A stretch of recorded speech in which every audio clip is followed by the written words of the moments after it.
G'day! Today I'm going to take you on a virtual tour of the neighborhood of El Poblado in Medellin. El Poblado is probably the most well-known neighborhood in all of Medellin and probably where you're going to end up if it's your first time in the city. So let's jump straight into it. Where exactly is El Poblado? As you can see, it's pretty big, right? What most people think of is just this area when they talk about Poblado, which is the main, nightlife district, restaurant district, hostel district.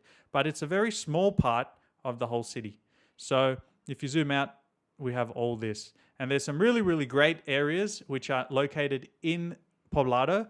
But today we're just going to talk about the pros and cons of the main tourist district and the areas around it. So now you know where Poblado is, let's get into the pros and cons. So number one pro, I already alluded to it, is that it's a great spot if you're a short-term traveler because there's so much to do. So for example, if you only have a week or maybe 2 weeks and you want to pack in as much entertainment and fun as possible, then Poblado is the spot to be because you don't need a car, you don't need to get around anywhere. You can basically just stay in Poblado and find all the things you're looking for. It's probably the most accessible and convenient part of the whole city. So you'll find things like the regular things like hotels, hostels, bars, restaurants, rooftops. Everything you can find is in Poblado. Plus, even things that you might not have thought about that you might be thinking, hey, that would be fun. Everything's in Poblado as well. For example, I wanted to do a float tank, right? So I searched float tank just thinking like, hey, this is probably never going to be in Colombia, but there's one in Poblado. There's some more niche things like that because all the money is in Poblado and obviously Colombian businesses want to cater to foreigners visiting. So you're going to find all those comforts and luxuries in Poblado where you might not find as many of those things in the other neighborhoods. The next big pro is safety. So basically all of Poblado is generally safe unless you do stupid things. And one of those stupid things is hanging out in parqueaderas. So there's a map that's been going around and I've always referenced it in my videos. It shows the danger levels in different neighborhoods of Medellin. It goes from green, being very safe, all the way down to red, which is basically don't go there. So all of Poblado is a heavy, strong green, except one little spot in parqueaderas. Apart from that, the whole area is more or less safe. And you'll feel that when you're here. I walk around here in Laureles. Usually I don't really see many cops, but if you're in the main area of Poblado, you are going to see cop after cop after cop, especially at nighttime. As I've always said, Medellin's safe and you don't really need to be worried about danger. But if you are, you'll feel a lot safer in Poblado just because of the added police presence. Plus, a lot of the apartments are gated and they have cameras and they have a security guard working there 24/7 who's checking everyone who comes in. So that will also help you feel safer. On the topic of accommodation, the next big bonus of Poblado is that it has the best housing options. As most of the tourist money flows in there, obviously that's where most of the high-end apartments are. In other neighborhoods like Laureles, which I covered in my previous video, you'll find nice neighborhoods in Laureles, but you're not going to find these top of the line, absolutely pimped out apartments that you just want to Instagram and show all your friends. They're going to be like something you might find in Miami, plus probably with a better view because we have these amazing mountains here. So if you're a luxury traveler and you like the best of things, or you're on holiday and you just want to treat yourself for a couple of weeks, the best apartments, you're going to find them in Poblado. But you're going to have to pay for them, and I'm going to touch on that a little bit later. So let's get into the next pro of living in Poblado, which is it's a great place to meet people and network if you don't speak any Spanish. So if you speak Spanish, as I've said before, all of Medellin is super, super easy to make friends. But in the other neighborhoods, not many people will be speaking English and there won't be that many tourists, which obviously will make it harder for you to meet people. But if you're in Poblado, a higher percentage of the Colombians will be speaking English there because it's a higher income level, and usually those who are better educated and have a bit more money are more likely to speak English. Plus, a lot of the tourists and long-term expats who don't speak any Spanish prefer to live in Poblado. On top of that, many of the expat and foreigner-focused events like language exchanges, free dance lessons, and all those things are located in Poblado. So you're never going to run out of things to do, and you're never going to run out of ways to meet people and make friends. There's one big problem with this though, which I'm going to cover in the cons. But before I get into that, let's talk about the next pro of Poblado. So Poblado is super gringo friendly. And what do I mean by super gringo? This is someone who hasn't traveled that much, that maybe it's their first time in Colombia or South America, and they're just like checking it out. They don't want to dive straight into like a barrio where everyone's speaking Spanish and they don't know what's going on at all. They want to ease into Colombia before they, venture out a little bit more. So Poblado is a great place for that. Many of the Colombians have dealt with tourists for a long time, so they know how to treat tourists.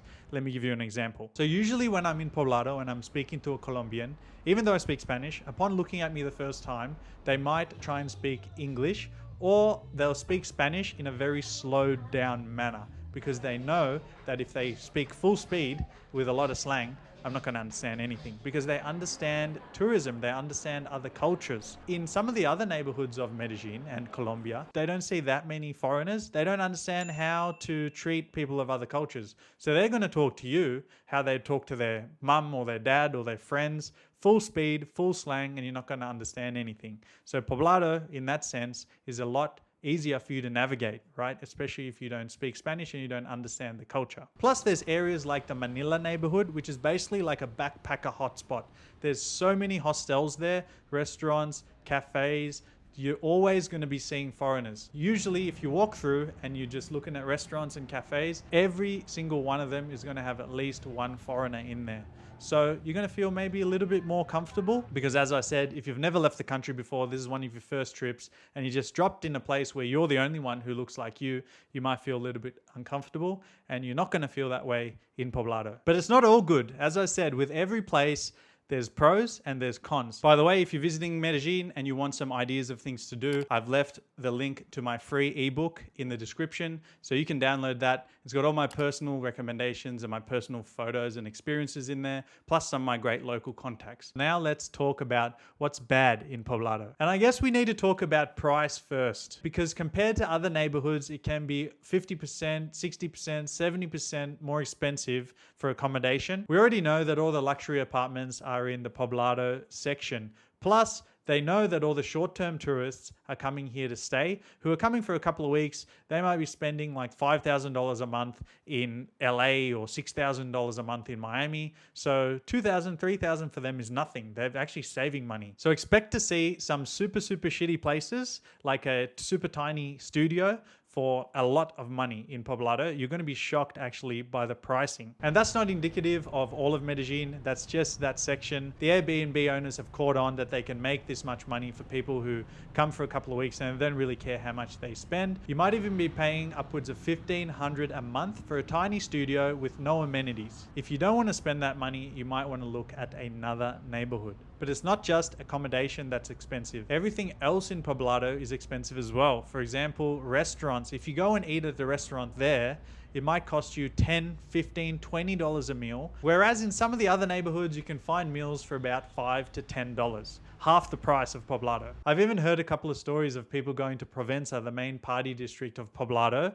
ordering a gin and tonic and having a heart attack when they see the bill because it's $15 each. Yeah, that's crazy, huh? You might even pay equivalent price to the US in some restaurants and bars. But you can still find deals there, right? Probably the luxury places, obviously they're going to charge a lot, but one of my favorite places is Vegan and Veggie in Manila, and there you can get a menu of the day for lunch, and it's only going to cost you like $5. So there are deals to be had, just not in the main trafficked areas. So yeah, number one big con is the cost. It might not be a con for you if you have unlimited money, but if your budget is probably $2,000 or less, then you're probably going to struggle to live in Poblado.